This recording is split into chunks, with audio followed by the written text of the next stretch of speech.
हम लोगों ने लास्ट टाइम देखा था जी ओवरऑल सिलेबस हमारा क्या है, और एक किस्म का हमने अपने पूरे सिलेबस की समरी को स्टडी किया था, रीड किया था।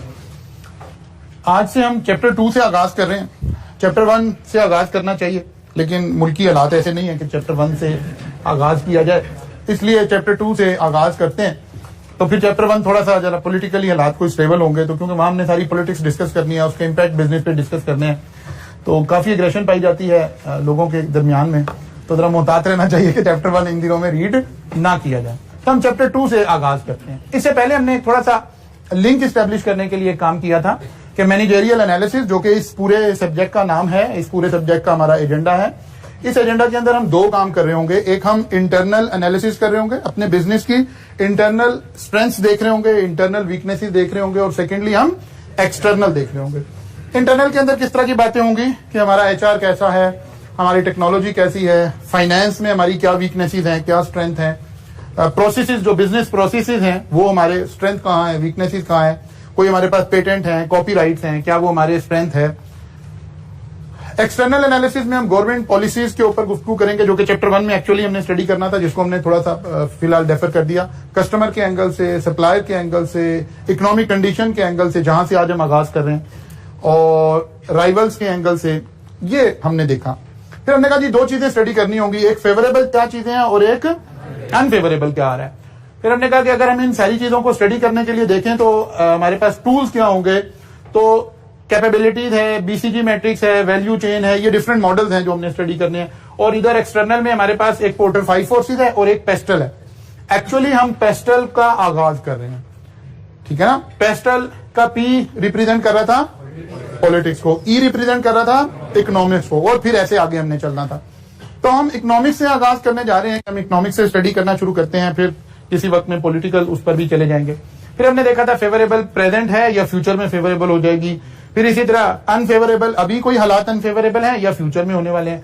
ये सारी बातें हम लास्ट टाइम डिस्कस करके गए थे।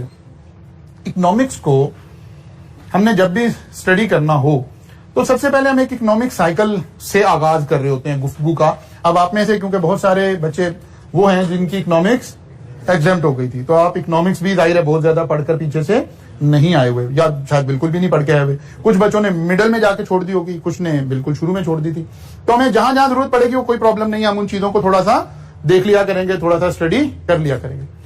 तो सबसे पहले हम इकोनॉमिक साइकिल की बात कर रहे हैं। इकोनॉमिक साइकिल, इस तरह से इकोनॉमी हमारी मूव कर रही होती है।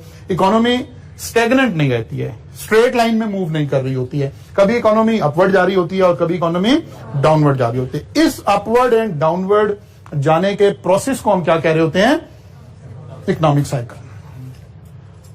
फिर यहां हम इस सब्जेक्ट में भी कुछ ऐड करेंगे, स्टैटिस्टिक्स की कुछ टेक्निक्स ऐड करेंगे, जहां से आप, या कभी आपने क्यूएम के पेपर में एक बेसिक सी कुछ चीजें पढ़ी थी, रिग्रेशन एनालिसिस और इस तरह की चीजें, लाइन ऑफ बेस्ट फिट और ये चीजें, equation of the straight line, ये सब इसीलिए पढ़ा जा रहा था कि आइंदा आने वाली जिंदगी में हमें कहीं इसकी थोड़ी थोड़ी जरूरत पड़ रही होती है। हम क्या करते हैं, ये इकोनॉमी का जो एक साइकिल चल रहा है, इसकी एक बेस्ट फिट लाइन निकालते हैं, मीन एवरेजेस निकालते हैं, लाइक इस तरह से एक ड्रॉ करते हैं, और इसको हम कहते हैं ये हमारा क्या है, ट्रेंड लाइन है हमारी इकोनॉमी की, ठीक है ना। एवरेज इकोनॉमी ऐसे मूव कर रही है, लेकिन इकोनॉमी नेचुरली मूव ऐसे नहीं कर सकती स्ट्रेट लाइन में। अगर ऐसे इकोनॉमी मूव करने लगे फिर तो सब कुछ तबाह हो जाए ना, फिर तो चले ही कुछ ना। अल्लाह का बनाया हुआ जो निजाम है वो ये इकोनॉमिक साइकिल से ही सारा कुछ चल रहा है। अगर इकोनॉमिक साइकिल नहीं होगी, इकोनॉमिक साइकिल का मतलब है कि हर वक्त लोगों की 2 राय होना, यानी इकोनॉमी अपवर्ड जा रही थी, इसका मतलब है इस वक्त वो लोग डोमिनेट कर रहे थे जिनकी राय में वो, उनका ख्याल था कि इकोनॉमी हमारी बुलिश है, तेज है, अच्छे दौर आने वाला है, अच्छे दिन आ रहे हैं, ये वाले लोग डोमिनेट कर रहे थे।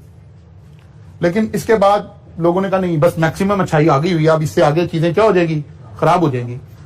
इसको हम बुलिश ट्रेंड कहते हैं, इसको हम बेरिश ट्रेंड कहते हैं। डिफरेंस ऑफ ओपिनियन अगर नहीं होगी इकोनॉमी में, अगर डिफरेंस ऑफ ओपिनियन ना हो तो 1 घंटा इकोनॉमिक साइकिल हमारा चल नहीं सकेगा। मसलन अगर आज हमें सबको लगे कि यार प्रॉपर्टी में बहुत अच्छा दौर आ रहा है, प्रॉपर्टी बड़ी बुलिश है, तो प्रॉपर्टी में इन्वेस्टमेंट करनी चाहिए, और हम 22 करोड़ अवाम सभी की यही राय हो, तो हम सब इन्वेस्टमेंट कहां करेंगे, कहीं भी नहीं करेंगे, प्रॉपर्टी में नहीं करेंगे, कहीं भी नहीं करेंगे। हु विल सेल, सेलर कहां से आएगा, जब हम सबकी राय यह है कि इकोनॉमी में इन्वेस्टमेंट करनी चाहिए, प्रॉपर्टी में इन्वेस्टमेंट करनी चाहिए, बुलिश है, तो सेलर तो है नहीं, तो इकोनॉमिक्स तो आपकी वहीं खत्म होगी। स्टॉक एक्सचेंज में जाएं, अभी तो चले ओपन नहीं हुई और 11 बजे 10:30 बजे ट्रेडिंग शुरू हो जाती है। आज का दिन अल्लाह का निजाम, दो लोग हैं, मतलब एक शख्स निशात मिल आज सेल कर रहा है, उसको लगता है कि निशात मिल का रेट नीचे जाने वाला है, एक बाई कर रहा है बिकॉज उसको लग रहा है कि इसका रेट ऊपर जाने वाला है। अगर हम सब एक पेज पर आ जाए, सबको लग रहा हो कि आज निशात मिल जी टेक्सटाइल बड़ी ऊपर जाने वाली है, तो सेल कौन करेगा? तो इकोनॉमिक साइकिल असल में बिल्ड ही इसी वजह से हो रहा है कि डिफरेंस ऑफ ओपिनियन की वजह से बिल्ड हो रहा है। लेकिन अनफॉर्चुनेट इवेंट यह है कि कायनात का जो सबसे बड़ा अल्लाह की लॉजिक कायनात में, जिससे पूरी कायनात का निजाम चल रहा है, हम उसको खत्म करने पर आ जाते हैं। एज ए इंसान हम डिफरेंस ऑफ ओपिनियन बर्दाश्त ही नहीं करते हैं। हम दूसरे को काफिर कहना शुरू कर देते हैं, हम दूसरे को कुछ भी कहना शुरू कर देते हैं बिकॉज वो मेरे नजरियात से डिफर कर रहा है। हम कहते हैं जी ये तो काफिर है जी, ये तो मुर्तद है जी, ये तो चोर है जी, ये तो डाकू है जी। डिफरेंस ऑफ ओपिनियन के बगैर तो 1 घंटा कायनात नहीं चल सकती है। चाहे वो डिफरेंस रिलीजन का हो, चाहे वो सोच का हो, चाहे वो वेल्थ का हो, किसी भी चीज का हो, चाहे हीट का हो। हीट आपने फिजिक्स वगैरह जो बच्चे पढ़कर आए, वहां कॉन्सेप्ट हम पढ़ते हैं हीट डेथ, कि जब कायनात में सारी चीजों का टेम्परेचर सेम हो जाएगा तो बस हीट डेथ हो जाएगी और कायनात का निजाम धर्म भरम हो जाएगा। ना वेल्थ एक जैसी हो सकती है, ना हेल्थ एक जैसी हो सकती है, ना जबान एक जैसी, कोई चीज कायनात में एक जैसी नहीं हो सकती। इसी तरह इकोनॉमी एक जैसी नहीं हो सकती, इसने इसी तरह से ही मूव करते रहना है। इकोनॉमिक साइकिल जब हम इस तरह ड्रॉ कर लेते हैं तो ये जो मैक्सिमम चीज नजर आ रही है इसको हम पीक बोल रहे होते हैं। ठीक है, यहां ये पीक आ गई है। कभी आपने क्यूएम के अंदर मैक्सिमम एंड मिनिमम का एक कॉन्सेप्ट पढ़ा था, ठीक है ना? अच्छा जी, इसी तरह से जो लोएस्ट पॉइंट है उसको क्या बोलते हैं? अब ये जो साइकिल है, जब हम लोएस्ट लेवल से हाईएस्ट लेवल पर इकोनॉमी मूव कर रही होती है, इकोनॉमी लोएस्ट लेवल पर खड़ी है, इकोनॉमी में ग्रोथ आना शुरू हुई, अब इकोनॉमी पॉजिटिव की तरफ जा रही है, या इकोनॉमी मैक्सिमम पर खड़ी है और मिनिमम पर आना शुरू हुई है। तो जब हम इधर से इधर जा रहे होते हैं, बॉटम से अप की तरफ जा रहे होते हैं, तो हम इसको रिकवरी बोलते हैं, ठीक है ना? कि इकोनॉमी में रिकवरी आ रही है या इकोनॉमी में एक्सपेंशन आ रही है। या जब रिवर्स हो रहा होता है तो फिर इसको क्या बोलते हैं? रिसेशन आ गया है या कॉन्ट्रैक्शन आ गई है। तो ये चंद बुनियादी बातें हैं जो आपने असल में इकोनॉमिक्स में कहीं इधर उधर पढ़कर आनी थी, तो हमने थोड़ा सा उसको रिकैप कर लिया है, उतनी सी बातों को जो हमें यहां यूटिलाइज करनी पड़ रही होंगी अपने सब्जेक्ट में, जो हमें इनकॉर्पोरेट करनी पड़ रही होंगी। 2-3 बातें जो हम जिस नतीजे पर पहुंचे हैं, इकोनॉमी हमेशा ऐसे ही चलेगी, अप्स आएंगे डाउन आएंगे, चीज की प्राइस ऊपर चली जाएगी, चीज की प्राइस नीचे आ जाएगी, जीडीपी बढ़नी शुरू हो जाएगी, जीडीपी कम होनी शुरू हो जाएगी, ठीक है ना? इस सारे काम को जब हम स्टडी कर रहे होते हैं तो हम कहते हैं हम इकोनॉमिक एनवायरनमेंट को स्टडी कर रहे हैं। ये जो कुछ बातें हमने समराइज करके अभी गुफ्तगू की है, इस सारे को हम क्या कह रहे होते हैं? Economic environment. लेकिन अगर हम इसे डिफाइन करना चाहें तो इकोनॉमिक एनवायरनमेंट क्या है? All external economic factors that influence buying habits of consumer and business and therefore affect the performance of the company. वो कहते हैं ऑल एक्सटर्नल फैक्टर्स, तमाम के तमाम एक्सटर्नल फैक्टर जो इन्फ्लुएंस करें, मींस अफेक्ट करें, किस पर? Buying habit of consumer, customer, consumer. जो लोग कंज्यूमर हैं उनकी बाइंग हैबिट के ऊपर जिस भी चीज से इफेक्ट आ रहा हो, उन सारी बातों को मिलाकर हम क्या कह रहे हैं? ये क्या है? इकोनॉमिक एनवायरनमेंट है। अच्छा जी, यानी हर वो फैक्टर जो कंज्यूमर हैबिट को इन्फ्लुएंस करे और हमारी कंपनी की परफॉर्मेंस पर उसका इंपैक्ट आए। अब इंपैक्ट क्या आ सकता है? 2 इंपैक्ट आ सकते हैं, पॉजिटिव भी आ सकता है, नेगेटिव भी आ सकता है, ठीक है ना? तो वो तमाम फैक्टर जो मिलकर हमारी कंपनी की परफॉर्मेंस को इन्फ्लुएंस करेंगे, उनको हम मिलाकर क्या कह रहे हैं? Economic environment. लेकिन इकोनॉमिक एनवायरनमेंट को हम 2 हिस्सों में डिवाइड कर लेते हैं, micro economic environment and macro. Micro का क्या मतलब हुआ? वैसे तो अगर हम देखें, जनरली बात करें, माइक्रो से क्या मुराद है? छोटा लेवल, और मैक्रो से बड़ा लेवल। लेकिन यहां बिजनेस एनवायरनमेंट में हमारी क्या मुराद है? माइक्रो से near by environment under which the firm, यानी जो कंपनी ऑपरेट कर रही है उसके जो करीबी चीजें हैं। कौन सी चीजें? ये जो ऊपर हम बात कर रहे थे। यानी अगर मैं माइक्रो लेवल की इकोनॉमी के ऊपर इंपैक्ट देख रहा हूं तो किसी कंपनी के ऊपर बराह रास्त जिन चीजों का इफेक्ट पड़ रहा होगा वो उसकी माइक्रो एनवायरमेंट में शामिल होगी। अच्छा जी, the size of the available market, जिस मार्केट में मैं ऑपरेट कर रहा हूं उसका मार्केट साइज क्या है, टोटल मार्केट कितनी बड़ी है, ये क्या शो कर रही है, micro environment. Demand for the companies product, जिस कंपनी की मैं प्रोडक्ट बना रहा हूं मेरी कंपनी की डिमांड कितनी है, मार्केट कितनी है और उसकी डिमांड कितनी है, ये सारी बातें हम कहां स्टडी कर रहे होंगे, माइक्रो एनवायरमेंट के अंदर। कंपटीशन, मेरी कंपनी का कंपटीशन किन लोगों के साथ है, इसका मतलब है इस वक्त मैं क्या देख रहा हूं, माइक्रो इंपैक्ट देख रहा हूं। Availability and quality of supplier, जो प्रोडक्ट हम बनाते हैं उसमें सप्लायर की अवेलेबिलिटी क्या है, उसकी क्वालिटी क्या है। अगर सप्लायर की अवेलेबिलिटी चेंज हो गई है, मेरा ख्याल है लास्ट टाइम मैंने चीज की एग्जांपल दी थी क्लास में कि पता चला इंपोर्टेड चीज अवेलेबल नहीं है अब, इसका मतलब है सप्लायर की क्वालिटी इफेक्ट हुई है, तो ये मेरा माइक्रो इंपैक्ट है मेरे बिजनेस का, क्योंकि मैं अपनी कंपनी की बात कर रहा हूं सिर्फ। Reliability of the companies distribution chain, जो हमारा डिस्ट्रीब्यूशन चैनल है यानी चीजों को सप्लाई करने का जो चैनल है वो कितना रिलायबल, कितना स्ट्रांग है, हम कितना बेहतर अंदाज से चीजें लोगों को डिलीवर कर जाए। अगर हम इस तरह की गुफ्तगू कर रहे हैं अपनी कंपनी से रिलेटेड तो इसका मतलब है हम क्या डिस्कस कर रहे हैं, micro economic environment of our company, immediate impact.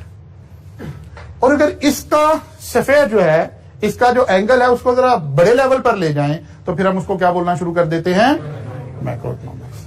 क्या मतलब, general environment that can affect the working of all businesses. अब हम एक कंपनी की बात नहीं कर रहे, निशात मिल पर क्या इंपैक्ट पड़ेगा, micro.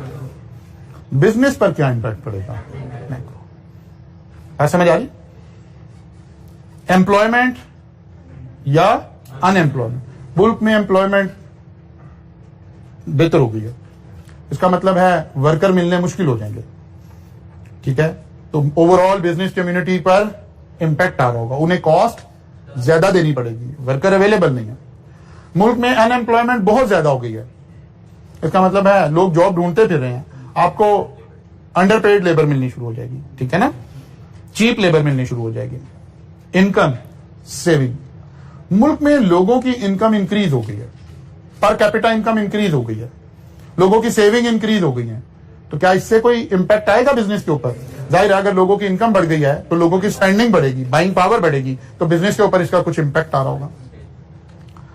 Inflation, interest rate, exchange rate, जब इन्फ्लेशन आती है तो क्या किसी एक बिजनेस को इंपैक्ट करती है? अक्रॉस द बोर्ड करती है, इसका मतलब है मैक्रो इफेक्ट हुआ, ठीक है ना, मैक्रो इफेक्ट हुआ।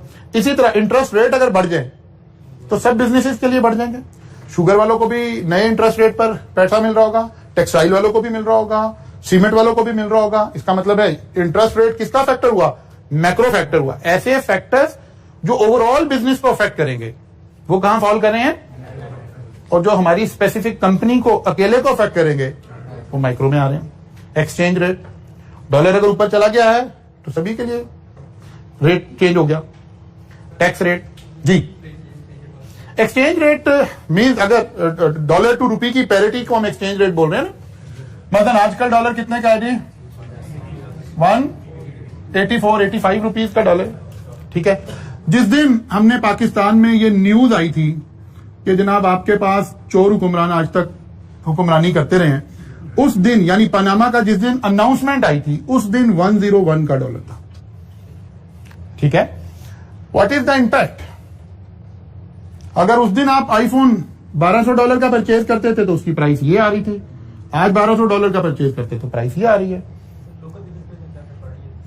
लोकल पे बहुत ज्यादा इफेक्ट पड़ रहा है ना, लोकल पे ऐसे फर्क पड़ा, पहली बात लोकल के जो इनपुट्स हैं वो सारे महंगे हो गए, जाहिर inputs, majority of the input अगर इंपोर्ट हो रहे हैं। अच्छा, अगर डायरेक्ट इंपोर्ट नहीं हो रहे तो इनडायरेक्ट इंपोर्ट हो रहे हैं। मतलब हम ये कहते हैं कि हम टेक्सटाइल प्रोड्यूसिंग कंट्री हैं, ठीक है, लेकिन टेक्सटाइल में जितनी डाइज एंड केमिकल इस्तेमाल हो रहे हैं हम उसके मैन्युफैक्चरर नहीं है, ठीक है ना। अब इस फैब्रिक को जब डाई किया गया है, भले कॉटन पाकिस्तान में बन गई हो, अब तो वैसे कॉटन भी हमारी क्रॉप हमारी इतनी अच्छी नहीं रह गई है, खराब हो रही है और बड़े मसाइल है, लेकिन हम कहते हैं कॉटन हमारी अपनी है, लेकिन अदर इंग्रेडिएंट्स वो इंपोर्टेड हैं, तब भी हमारी इंक्रीज हो गई। अच्छा, हम नेगेटिव ही नहीं देख रहे हैं, इसकी पॉजिटिव साइड भी है। हमारे वो लोग जो एक्सपोर्ट कर रहे हैं उनको बेनिफिट हो रहा है, जो बच्चे फ्रीलांसिंग कर रहे हैं उनको बेनिफिट हो रहा है। वो कह रहे हैं यार क्या बात है, जबरदस्त बेहतरीन काम हो गया। अब देखना है, यही तो इस सब्जेक्ट में हम पढ़ने जा रहे हैं कि इंपैक्ट की एक साइड नहीं है। वो जो अभी मैंने सुबह आके बात की कि डिफरेंस ऑफ ओपिनियन तो एग्जिस्ट करेगा। मसलन आप ओवरसीज किसी भी बंदे से कहें कि यार हुकूमत कैसी हो, कहेगा जनाब ये तो बस क्या कहे, कोई लफ्ज नहीं है ऐसा, वरना रिलीजियसली खराब हो जाएगा काम, ठीक है। वो कहेंगे बहुत अच्छा है, बिकॉज 101 रुपए पर उनकी कन्वर्जन हो रही थी, अब 185 पर हो रही है। उन्हें तो पूछना चाहिए, सही कह रहे हैं, वो सही कह रहे हैं, उन्हें तो चोर लगने चाहिए सारे लोग, बिकॉज उनकी बैठे बैठे सैलरी एक किस्म की डबल हो गई। प्रॉब्लम तो उसका है जो पाकिस्तान में बैठा हुआ है, प्रॉब्लम तो उसका जो 6 रुपए की बिजली ले रहा था अब 27 रुपए की बिजली पर यूनिट ले रहा है। प्रॉब्लम तो उसको देखनी है। तो एक ही वक्त में पॉजिटिव एंड नेगेटिव दोनों इफेक्ट आ रहे होंगे। गवर्नमेंट्स का काम है, हमने यही सीखना है इस सब्जेक्ट के अंदर कि उन्होंने देखना है हमें कहां इसको ठीक करना है, कहां लेकर चलना है। अच्छा जी, इस तरह इकोनॉमी पढ़ाना भी मुश्किल हो जाएगी आज के दिनों में। अच्छा जी, इकोनॉमिक तो हमें समझ आ रही है, मैक्रो एंड माइक्रो। कुछ इफेक्ट हम देख रहे हैं। मसलन अगर हम ये इंपैक्ट कैलकुलेट कर रहे हो कि किसी भी एक्सटर्नल फैक्टर का इंपैक्ट राइस के ऊपर क्या आ रहा है, तो हम क्या देख रहे होंगे, माइक्रो। और अगर हम ये देख रहे हो कि एजुकेशन इंडस्ट्री के ऊपर क्या आ रहा है, तो फिर मैक्रो। निशात मिल के ऊपर क्या आ रहा है, ओवरऑल इंडस्ट्री के ऊपर क्या आ रहा है, मैक्रो। ठीक होगी बात जी। इसी को सम टाइम हम, अच्छा जी चलें तो आगे डिटेल आती जाएगी। इसी को सम टाइम बुक्स में ऐसे भी एक्सप्लेन किया जा रहा होता है कि ये एक फर्म है, ये एक बिजनेस है, इसका जो करीबी फैक्टर्स हैं वो सब क्या हैं, जो इसको इमीडिएटली अफेक्ट कर रहे हैं वो माइक्रो हैं, और जो पूरी इंडस्ट्री को अफेक्ट कर रहे हैं वो इसको भी अफेक्ट कर रहे हैं, क्योंकि ये भी तो इंडस्ट्री है। तो ये वही सारी बातें लिखी हुई हैं यहां पर, और इसे एक्सटर्नल उसके अंदर मैक्रो की बातें लिखी हुई है, ठीक है ना। तो सम टाइम हम इसे ऐसे भी एक्सप्लेन कर रहे होते हैं, ऐसे भी इसको देखा जा रहा होता है। अच्छा जी, फिर आ गया इकोनॉमिक इंडिकेटर। आपने अक्सर सुना होगा कि यार इकोनॉमिक इंडिकेटर क्या बता रही है, इकोनॉमी कहां खड़ी हो, कहते हैं इकोनॉमिक इंडिकेटर देखें। Now what are economic indicator? अगर हम इसको बिल्कुल सादा से अल्फाज में डिफाइन करें तो key stats about the economy. Economy के जो फिगर्स हैं, की फिगर्स हैं, they are called economic indicator. मतलब आप कहते हैं सर एक्सपोर्ट देखें, ठीक है ना, इंपोर्ट देखें, डेफिसिट देखें, ट्रेड डेफिसिट देखें, ये सब क्या चीजें हैं, इकोनॉमिक इंडिकेटर है। जीडीपी देखें, ये इकोनॉमिक इंडिकेटर है। डॉलर का रेट देखें, ये इकोनॉमिक इंडिकेटर है, ठीक है ना। तो वो जो की स्टैट्स ऑफ द इकोनॉमी है उसको हम क्या बोलते हैं, इकोनॉमिक इंडिकेटर। इकोनॉमिक इंडिकेटर से हम करते क्या हैं, दो काम लेते हैं। Help to analyse economic performance. इन फिगर की मदद से हम किसी भी कंपनी की, किसी भी बिजनेस की, किसी भी गवर्नमेंट की परफॉर्मेंस को वैल्यूएट कर सकते हैं with respect to economy. We can analyse economic performance. एक काम कर सकते हैं की स्टैट्स की मदद से। दूसरा और अहम काम कर सकते हैं प्रिडिक्ट फ्यूचर इकोनॉमिक परफॉर्मेंस। एक तो है कि हम करंट पर गुफ्तगू कर रहे हैं कि यार हुआ क्या है, कहां खड़े हैं, ये हो गया, ये पॉजिटिव हुआ, ये नेगेटिव हुआ, ये पॉजिटिव हुआ। एक तो ये है कि करंटली पता चले हम कहां खड़े हैं, इसको हम कहते हैं हम एनालाइज कर रहे हैं। और एक हम टर्म इस्तेमाल करते हैं कि हम क्या कर रहे हैं, प्रिडिक्ट कर रहे हैं, मींस फ्यूचर में झांकने की कोशिश कर रहे हैं। आने वाले दिन कैसे हैं। अब बिजनेस में ज्यादा इंपॉर्टेंट क्या बात होगी, आने वाले दिन कैसे हैं, क्योंकि कहां खड़े हैं या क्या हो गया है ये तो संक है, ये तो इररेलेवेंट है। जो होना था वो तो हो गया। हम इन की स्टैट्स की मदद से फ्यूचर में झांकने की कोशिश कर रहे हैं कि क्या हो सकता है, अगर ये क्या इंडिकेशन मिल रही है, ताकि हम बेटर इन्वेस्टमेंट के डिसीजंस ले सकें, बेटर बिजनेस के डिसीजंस ले सकें। ठीक होगी बात जी। नाउ इकोनॉमिक इंडिकेटर तीन तरह के होते हैं। One is called leading economic indicator, other is called lagging economic indicator, and the third is coincident economic indicator. No, जैसा कि नाम से जाहिर है लीडिंग इकोनॉमिक इंडिकेटर, इसको ऐसे ही समझें, लीडर क्या होता है, जो लीड कर रहा होता है, ठीक है ना, जो फ्रंट पे आ रहा होता है, लीड कर रहा होता है, इसीलिए इसको हमने कहा लीडिंग इकोनॉमिक इंडिकेटर। ये इकोनॉमिक इंडिकेटर कौन से हैं, अ measurable economic factor that changes before the economy start following a trend. Trend किसे कह रहे थे, वो जो अभी हमने एक कर्व बनाई थी। ये जो हमने एक अपना ग्राफ बनाया था और इसके अंदर हम जो ऐसे चल रहे थे, और ये हमने एक ट्रेंड लाइन लगाई थी। वो कहते हैं जब इकोनॉमी कोई चेंज लाने लगती है, चेंज से क्या मुराद है, या यहां से इकोनॉमिक ट्रेंड में चेंज आ रही है, बुलिश से बेरिश में जा रहे हैं, ठीक है ना, या एक्सपेंशन से कॉन्ट्रैक्शन में जा रहे हैं, या तेजी से मंदी में जा रहे हैं, जब चेंज आने लगती है तो कहता है कि ये लीडिंग इकोनॉमिक इंडिकेटर उस चेंज से पहले चेंज हो जाते हैं। पहले ये चेंज होते हैं जो कि देखने वाली आंख जिसे इकोनॉमी की समझ हो उसे समझ आ जाती है कि अच्छा अब ये होने जा रहा है। जैसे हमारी सियासत के कुछ लीडिंग इंडिकेटर हैं, कुछ 25-30 लोग हैं सियासत में ऐसे जो जब चेंज हो रहे हो तो समझ जाए कि सब कुछ चेंज हो गया। ये जब आ रहे होते हैं तो हमें लग रहा होता है जमीर जाग रहे हैं, जब जा रहे होते हैं तो हमें लग रहा होता है बिक गए हैं। हालांकि ऐसा नहीं हो रहा होता। आप इनकी हिस्ट्री उठा के देखें, ये तमाम लोग वही हैं जो हर हुकूमत में जब आते हैं तो हुकूमतें बन जाती हैं, जब चले जाते हैं तो हुकूमतें गिर जाती हैं। हमेशा ही ऐसे होता है। हमेशा ही हर एक को ऐसे लगता है कि जब उसकी तरफ आ रहे होते हैं तो लगता है जमीर जाग गए हैं, ईमान ले आए हैं, जब जाने लगते हैं तो गद्दार लगना शुरू हो जाते हैं। ये अनफॉर्चुनेट है। ये हमारी सियासत के लीडिंग इंडिकेटर हैं। आप देखें एमक्यूएम को देखें, जिस हुकूमत के साथ मिलती है इसका मतलब होता है कि इसकी इक्तदार इसको मिलने लगा। जब ये कश्ती से उतर रही हो तो समझे अब इक्तदार की जो दौर था वो खत्म होने की तरफ जा रहा है। ये इंडिकेटर है हमारे मुल्क के। आप उठाकर हिस्ट्री उठाकर देख लें, हर दफा ऐसे ही हुआ। जुनेजो से शुरू करें आज तक चलते हुए आ जाए, हर गवर्नमेंट में एक ही पैटर्न चल रहा है। बिकॉज इकोनॉमी का सर्कल भी एक तरह चल रहा है, हमारे यहाँ पॉलिटिक्स का सर्कल भी एक तरह चल रहा है, मोर और लेस। हम कह रहे हैं ये वो इंडिकेटर हैं जो चेंज आने से पहले चेंज होते हैं, यानी ये इंडिकेट कर देते हैं कि क्या चेंज आने जा रही है। हमें नजर आने शुरू हो जाती है कि हमारी इकोनॉमी किस तरफ मूव कर रही है। फिर इसको नहीं, पहले इसको देखते हैं लैगिंग इकोनॉमिक इंडिकेटर। ये कौन से हैं? अ measurable economic factor that change after the economic state following a trend. जब इकोनॉमिक स्टेट कोई ट्रेंड फॉलो करना शुरू कर देती है तो फिर ये चीजें चेंज होती हैं। ये पहले चेंज नहीं होती, बाद। इसका मतलब है ये आफ्टर इफेक्ट्स आते हैं इस वाली चेंज के। पहले ये फैक्टर चेंज होंगे, फिर इनके बाद वो फैक्टर चेंज होने शुरू हो जाएंगे। जब वो फैक्टर चेंज होने शुरू हो जाते हैं तो हमें कुछ चीजें, अभी हम पढ़ेंगे, हमें कुछ चीजें कंफर्म होना शुरू हो जाती है कि अच्छा ये हो गया है, अच्छा ये हम पहुंच गए हैं। और इसके दरमियान में हमने एक बात लिखी है, कोइंसिडेंट इकोनॉमिक फैक्टर। ये कौन से हैं? जो साइमल्टेनियसली ये चेंज होने शुरू हुए, ये पहले हुए, ये साथ साथ line by line, side by side, ये भी चेंज होना शुरू हो गए। लेकिन ये बाद में चेंज होंगे, आफ्टर। इसका मतलब है जब इकोनॉमिक साइकिल में कोई चेंज आएगी तो हमें चेंज को, क्योंकि हम तो क्या करना चाह रहे हैं, प्रिडिक्ट करना चाह रहे हैं, ठीक है ना, प्रिडिक्ट करना चाह रहे हैं, तो हमें वो कौन से फैक्टर हैं जो बता रहे होंगे कि हम कहां खड़े हैं, क्या होने जा रहा है।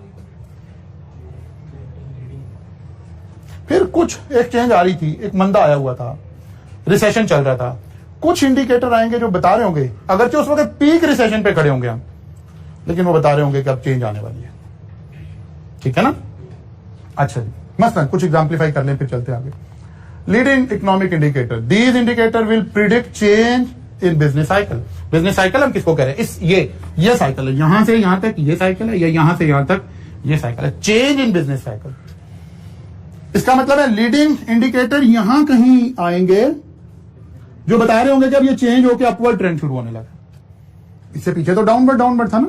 क्या ये ट्रेंड फॉलो हो रहा है? नहीं, यहां लीडिंग इंडिकेटर ने आके हमें बताया कि नहीं ट्रेंड चेंज होने लगा है, इकोनॉमिक साइकिल रिवर्स होने लगा है, चेंज होने लगा है, या यहां बता रहे होंगे कि इकोनॉमिक साइकिल चेंज होने लगा है, रिवर्स होने लगा है। These indicators will predict change in business cycle. These indicators are used to forecast at what stage the economy will be at some time in future. कि हमें पता चलेगा हम कहां खड़े हैं इस वक्त, या फ्यूचर में कहां जाने वाले हैं, इस तरह की हम प्रिडिक्शन कर सकेंगे। These indicators in particular give an indication for whether a peak or trough will be reached in the following 3 to 12 months. ये कहां पहुंचने वाले हैं, अभी एक्सप्लेन करते हैं इसको। फिर आ गया जी lagging. These indicators will assess the current state of business cycle. ये हमें करंट स्टेट बताएंगे और ये हमें फ्यूचर को प्रिडिक्ट करना बताएंगे। करंट स्टेट का मतलब है क्या पीक आ गई है, क्या मिनिमम लेवल अचीव हो गया, या अभी फर्दर और नीचे जाना है, करंट स्टेट। अच्छा जी, अभी एग्जाम्पलीफाई करेंगे इनको। आगे चलते हैं जी। These indicators are used to assess whether an economy has reached a peak or throughout 3 to 12 month, कि 3 से 12 महीनों में क्या पीक टच कर जाएंगे, क्या मिनिमम टच कर जाएंगे, कहां खड़े हैं, ये इंडिकेटर हमें ये बताएंगे। और ये इंडिकेटर क्या है? These indicators are events and measures that occur at the same time as a peak or, बात समझ आ रही? अच्छा जी, चलिए। These are used by the government, okay। मसलन कुछ मेजर देते हैं, फिर वापस जाते हैं इनको स्टॉक मार्केट रिटर्न्स। आजकल अदनान साहब ने क्या पढ़ाना शुरू किया था? कॉस्ट ऑफ कैपिटल शुरू किया,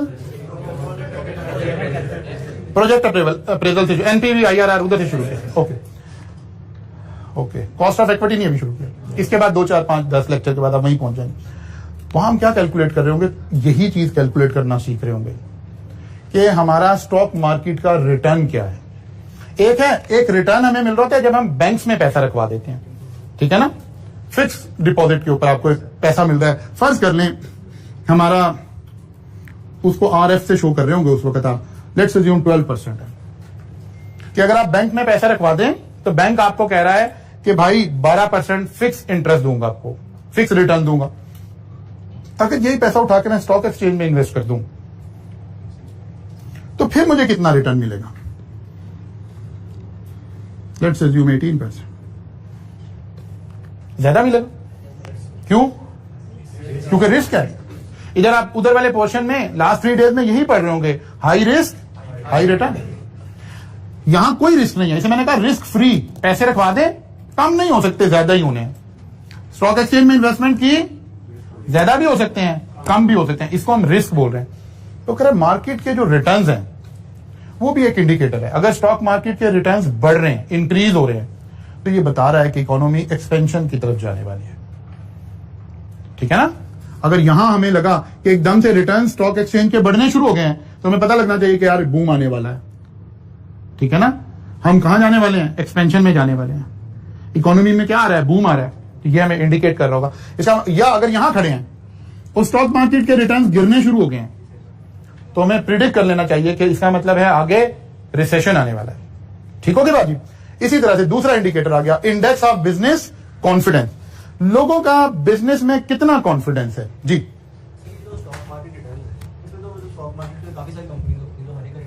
जी हम एक overall return, average return of the stock exchange की बात कर रहे हैं। अभी आएगा, इसमें भी थोड़ा सा जिक्र आएगा आगे चलकर। अच्छा जी, index of the business confidence. लोगों का बिजनेस में कॉन्फिडेंस बढ़ गया है कि कम हो गया? अगर बढ़ गया तो अगर यहां खड़े हैं और बिजनेस में लोगों का कॉन्फिडेंस बढ़ गया तो इसका मतलब इधर जाना जरूर है। और अगर यहां खड़े हैं और लोग कह रहे हैं यार इससे अच्छा तो प्लॉट खरीद के रख लो, मतलब बिजनेस में, मैन्युफैक्चरिंग में, ट्रेडिंग से उनका इंटरेस्ट कम हो रहा है, कॉन्फिडेंस कम हो रहा है, कहां चल जा रहे हैं? इन्वेस्टमेंट में जा रहे हैं। तो इसका मतलब है फिर रिसेशन आने वाली है सामने, ठीक है। कभी आप अपने मुल्क में प्रॉपर्टी और स्टॉक एक्सचेंज के रिलेशन को स्टडी करेंगे। अब जब जाहिर आपका थोड़ा टेस्ट डेवलप होगा, थोड़ी चीजें आप देखना शुरू करेंगे, तो ये इनडायरेक्टली रिलेशन है इनका। अगर प्रॉपर्टी में बूम आया हुआ, प्रॉपर्टी में बेतहाशा चीजें महंगी हो रही हैं, बाद लोगों का ख्याल होता है, बाद इकोनॉमी सोच रहे होते हैं कि बड़ा जबरदस्त काम हो गया है, ये तो जनाब प्रॉपर्टी में बड़ी तेजी आई हुई है। और कहते हैं देखे नहीं यार इकोनॉमी कितनी अच्छी चल रही है, प्रॉपर्टी की कीमतें देखो। नहीं नहीं, प्रॉपर्टी कीमतें तो इनवर्सली रिलेटेड है। बिजनेस से कॉन्फिडेंस कम हुआ तो मैंने अपने बिजनेस से पैसा निकाल के डीएचए में लगाना शुरू कर दिया। अगर प्रॉपर्टी की प्राइसेस अब जा रही हैं, इसका मतलब है इकोनॉमी अच्छा परफॉर्म नहीं कर रही है। बिजनेसेस में अगर पैसा लग रहा है, मुझे लगा कि प्लॉट खरीदने से बेहतर है इंडस्ट्री लगाई जाए, ये इकोनॉमी में ग्रोथ आ रही है, ये रियल ग्रोथ है, यहां से इकोनॉमी तरक्की कर रही है। तो इसको हम कह रहे हैं इंडेक्स ऑफ बिजनेस। फिर तीसरा आ गया मैन्युफैक्चरर्स न्यू ऑर्डर। मतलब हम कहते हैं जी टेक्सटाइल हमारी अगले 2 साल की ऑर्डर बुक है, ये इंडिकेट कर रहा है कि फिर इकोनॉमी में बूम आने वाला है। हम कह रहे हैं जी सीमेंट फैक्ट्री तो पैक है, अपनी पूरी कैपेसिटी पे खड़ी है, इसका मतलब है इकोनॉमी में बूम आने जा रहा है। मैन्युफैक्चरर्स के पास अगर नंबर ऑफ ऑर्डर बढ़ने शुरू हो गए हैं, भले अब रिसेशन नीचे जा रही थी इकोनॉमी, इसने इंडिकेट कर दिया कि इकोनॉमी वापस जाने लगी है। हम ये उन फैक्टर का जिक्र कर रहे हैं जिनसे हम कह रहे हैं कि हमें कर्व के चेंज होने से पहले कहां से इंडिकेट करना शुरू कर देगी। तो ये वो पहले के सिम्टम पता चल रहे हैं कि अगर बिजनेसेस में ऑर्डर आना शुरू हो गए हैं और मैन्युफैक्चरर अपनी कैपेसिटी कैप होना नजर आ रही है उसे, या रीजनेबली इंक्रीज इन ऑर्डर नजर आना शुरू हो गया है, तो ये भी शो कर रहा है कि इकोनॉमी में क्या आने जा रहा है, बूम आने जा रहा है। New building permits for private housing, अगर कोई बड़े बड़ी बिल्डिंग के प्रोजेक्ट लगने शुरू हो गए हैं, कोई न्यू परमिट्स मिलने शुरू हो गए हैं, तो क्योंकि हाउसिंग एक है खाली सोसाइटी बनना, एक है उसमें घर बनना। हाउसिंग बिजनेसेस जब भी तरक्की करना शुरू करते हैं तो इसके साथ क्योंकि बहुत सारी अलाइड इंडस्ट्री इन्वॉल्व है, तो फिर कंस्ट्रक्शन के साथ कोई कहा जाता है कोई 20-25 इंडस्ट्रीज हैं जो लिंक में हैं, तो फिर अगर हाउसेज ज्यादा बनने शुरू हो जाएं, घर बनने शुरू हो जाएं, तो इसका मतलब है कि फिर ये सारी इंडस्ट्री में तो बूम आना शुरू हो जाएगा। जब 30-35 तरह की इंडस्ट्री में बूम आ रहा होगा तो ओवरऑल इकोनॉमी में भी बूम आना शुरू हो जाएगा। सीमेंट ज्यादा बनेगी, फलां चीज ज्यादा होगी, फलां चीज ज्यादा होगी, तो एक ओवरऑल बूम आना शुरू हो जाएगी। ये भी इंडिकेशन हमें कर रही होगी। मनी सप्लाई, अगर मुल्क में मनी की सप्लाई रिड्यूस होना शुरू होगी, इसका मतलब है लोगों ने पैसा बिजनेसेस में लगा दिया, तो ये भी शो कर रहा है कि फिर हम इकोनॉमी हमारी किधर जाने लगी है, बेहतरी की तरफ जाने लगी है। जी, मनी सप्लाई अभी इसी चैप्टर में परसों के लेक्चर में हम डिस्कस भी कर रहे होंगे कि किसको कहते हैं और कैसे मेजर करते हैं, वरना फिर हमें ज्यादा टाइम उधर लग जाएगा। ये परसों के लेक्चर में आ रहा होगा आगे काम। जी, किस चीज में?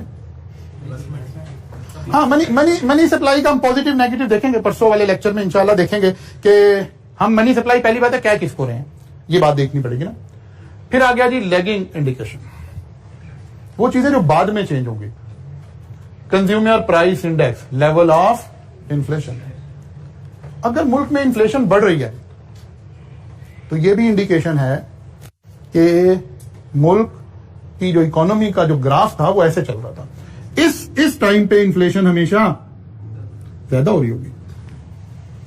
तो वो जो शहबाज गिल साहब की बातों को बात लोग मजाक उड़ा रहे होते हैं, वो ठीक नहीं, वो सही कह रहा है, वो सही कह रहा है। हम पॉजिटिव नेगेटिव दोनों बातें क्लास में करेंगे, आपकी सारे हर वक्त आपकी दिलदाजी नहीं करेंगे, कभी कभी हम बताएंगे कि ठीक कह रहे हैं। तो जो इन्फ्लेशन जो है जब बढ़ रही होती है तो इसका मतलब, इसका एक इंडिकेशन ये है कि यस इकोनॉमी बेहतरी की तरफ जाना शुरू हो गई है, जिसकी वजह से इन्फ्लेशन बढ़ रही है। अगर इन्फ्लेशन कम होना शुरू हो जाए तो इसका एक मीनिंग ये भी है कि इकोनॉमी डाउन की तरफ जा रही है, रिसेशन की तरफ जा रही है। बूम में इन्फ्लेशन बढ़ाई करती है, लेकिन इन्फ्लेशन का ये एक फैक्टर है, इन्फ्लेशन तो बहुत सारे मल्टीपल सोर्सेज से मिलकर चल रही होगी। जैसे इस वक्त ग्लोबल इन्फ्लेशन चल रही है, उसका एक बहुत बड़ा फैक्टर कोविड की वजह से है, उसका डिमांड एंड सप्लाई है, मल्टीपल फैक्टर है जिसकी वजह से हो रहा है। लेकिन बहरहाल हम इसको कह रहे हैं कि लैगिंग इंडिकेशन में कंज्यूमर प्राइस इंडेक्स जो है इन्फ्लेशन से भी हम उसको देख रहे होंगे।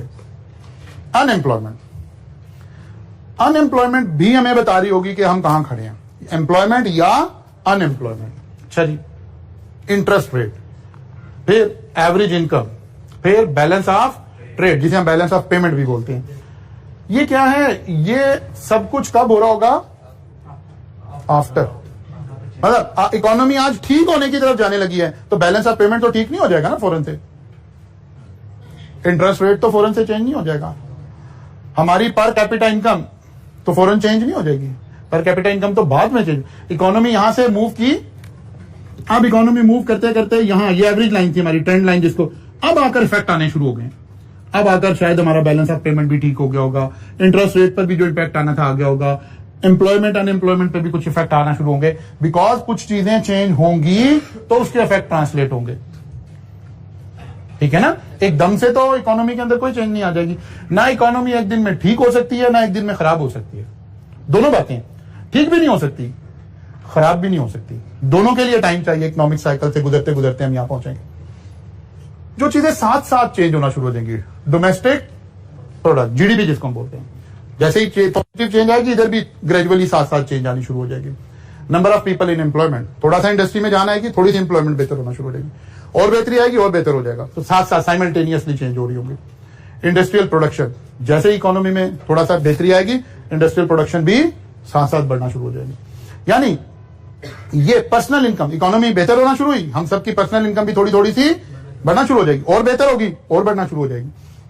इसका मतलब ये हुआ मैन्युफैक्चरिंग एंड ट्रेड से। इसी तरह जैसे इकोनॉमी बेहतर होगी लोग मैन्युफैक्चरिंग एक्टिविटीज में आ रहे होंगे, अब प्लॉट में पैसे नहीं लगा रहे होंगे, अब ऐसी चीजों में पैसा कम लगा रहे होंगे रिलेटिवली, जहां से जो सिर्फ बबल इकोनॉमी की तरफ है। जब सही बिजनेस चल रहा हो, इकोनॉमिक सही चल रही हो, तो लोग मैन्युफैक्चरिंग में, सर्विसेज में, इसमें पैसा लगा रहे होते हैं। अच्छा जी, तो हम असल में समझना ये चाह रहे हैं कि ये वो इंडिकेटर हैं जो पहले चेंज होते हैं, ठीक है ना, जो सबसे पहले चेंज होंगे, यहां चेंज आएगी तो फिर ट्रेंड चेंज होना शुरू होगा। और अगर यहीं चेंज नहीं आ रही तो इसका मतलब अगर ये चीजें स्टैग्नेंट है, इसका मतलब है ट्रेंड अभी कंटिन्यूड है। रिसेशन का था तो रिसेशन का कंटिन्यूड है, बूम का था तो बूम का कंटिन्यूड है।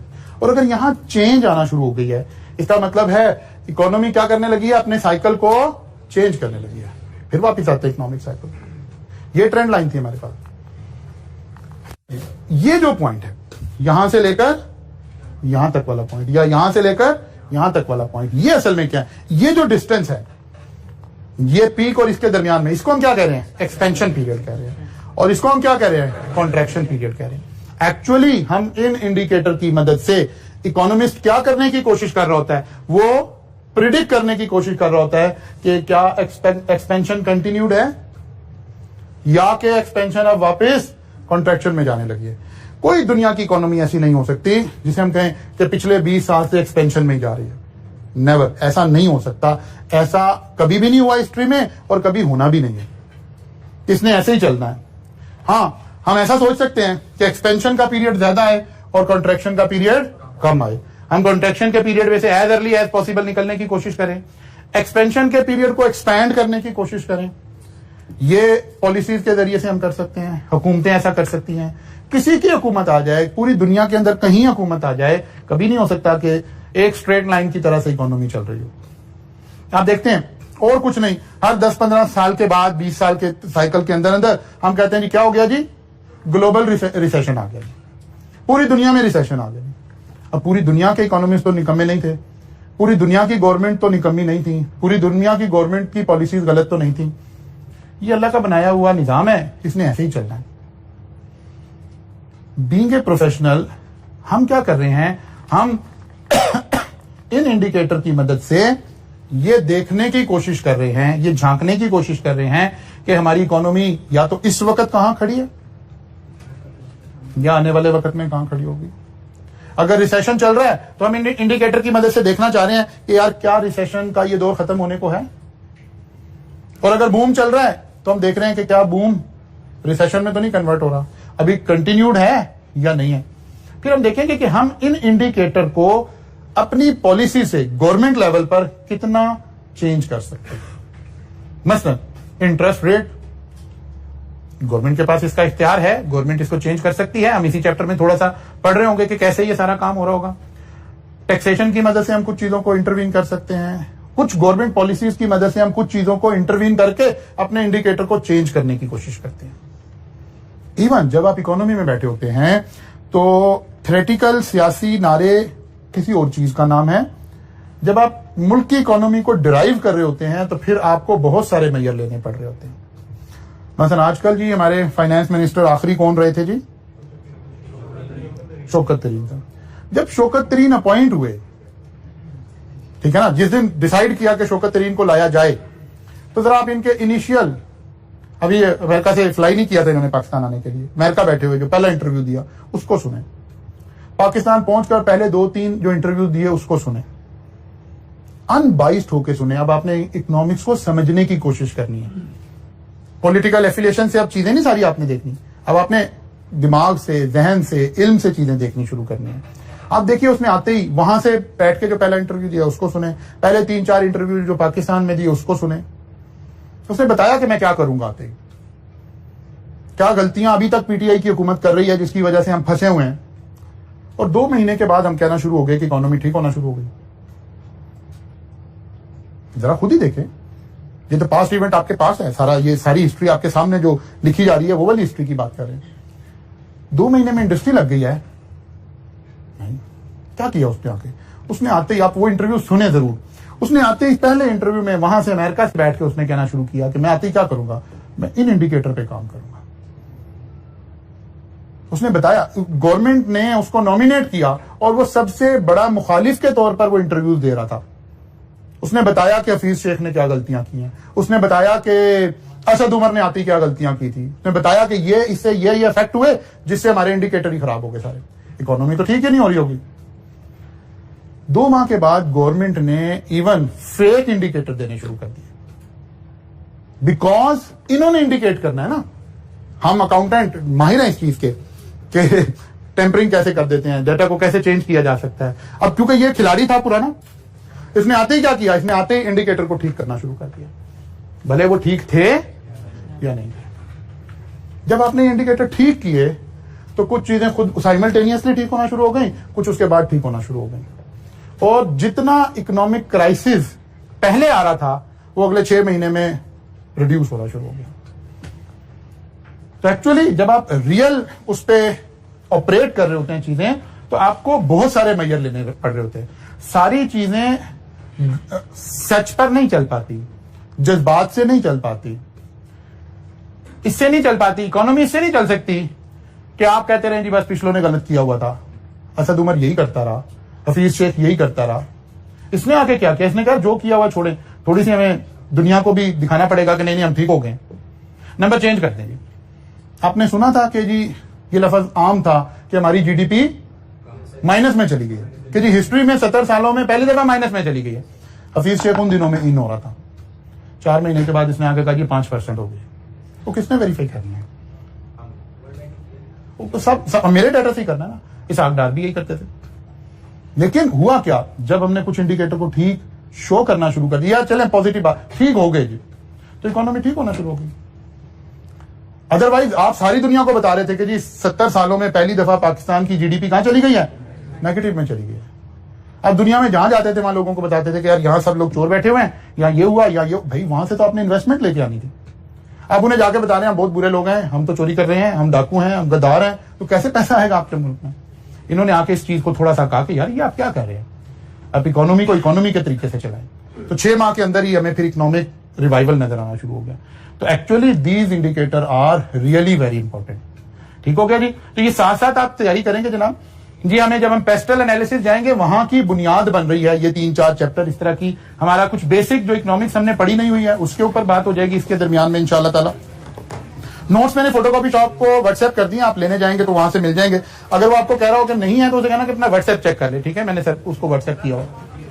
बुक आपने आईकैप की यूज करनी है। वैसे तो आप बिल्कुल भी बुक यूज ना करें, ये सब कुछ यहां लिखा हुआ है, लेकिन हम फिर भी ये कह रहे होते हैं कि बच्चे का ताल्लुक हमेशा बुक से जुड़ना चाहिए। तो आईकैप का स्टडी टेक्स्ट हम यूज कर रहे होंगे। ठीक हो गया जी। नहीं, चेंज आती रहती है, रिलेटिव है, स्टैंडर्ड नहीं है बल्कि रिलेटिव है।